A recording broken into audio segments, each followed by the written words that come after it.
La foire 1,54 dédiée à l'art contemporain africain a fait son grand retour après avoir été reportée par 2 fois à cause de la pandémie et les artistes étaient au rendez-vous. Plus de 60 d'entre eux ont été exposés dans diverses galeries de Marrakech. Parmi eux cette année Ivanovic Mbaya, jeune artiste congolais résidant actuellement à Casablanca au Maroc. Ce dernier a répondu aux questions de médias. J'ai étudié à l'École nationale des beaux-arts de Brazzaville et par la suite à l'Académie des beaux-arts de Kinshasa. Et par ailleurs, j'étais parti suivre une formation en psychologie de l'art à l'Université de Lomé au Togo. C'est vrai que à l'École nationale des beaux-arts, on nous forme en tant qu'enseignant, mais moi j'ai toujours voulu être artiste. Depuis 2009, j'exerce mon métier d'artiste professionnellement. Une carrière qui a mené Ivanovic dans un travail de recherche à travers le continent africain et ce par le biais du voyage. Où j'ai visité beaucoup de pays, mais tout en restant dans une recherche personnelle, une sorte d'initiative parce que je cherchais un peu à savoir tout ce qui est richesse culturelle laissée par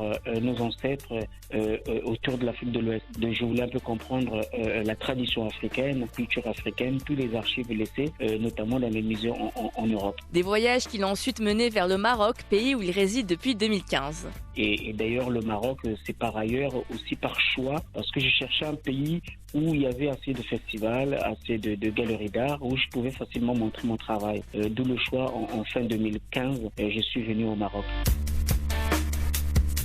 Ivanovic qui fait partie des artistes mis en lumière au 1,54 de Marrakech, où il a eu droit à une exposition solo. Voilà.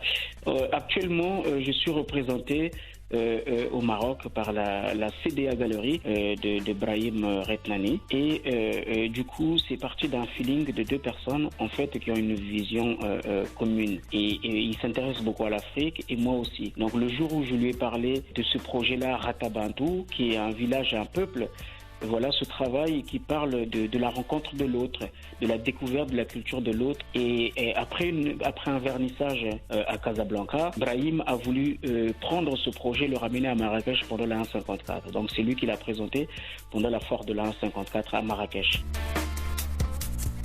Les gens ils sont venus me voir, on a discuté, et d'où aussi ce projet parce que l'idée c'est de créer des interactions entre moi et mon travail et le public. Parce que quand on est entré dans cette exposition-là, au départ il y a des questionnements autour de ma personne, autour de ma culture, mes ancêtres. Parce qu'en entrant dans l'exposition, on voyait des toiles suspendues qui représentaient les Bantous. Et donc les gens quand ils entrent, ils commencent par d'abord se confronter à ma culture, à mes ancêtres. Et par la suite, découvrir au fur et à mesure un peu tout ce parcours que j'ai effectué à travers l'Afrique, tout ce travail qui a été fait autour du café, parce que la base de mon médium c'est le café. J'utilise le café, l'encre de Chine, la poudre de charbon et le pigment indigo. Donc tous ces mélanges, c'est en fait montrer le lien qu'il y a entre les traditions africaines.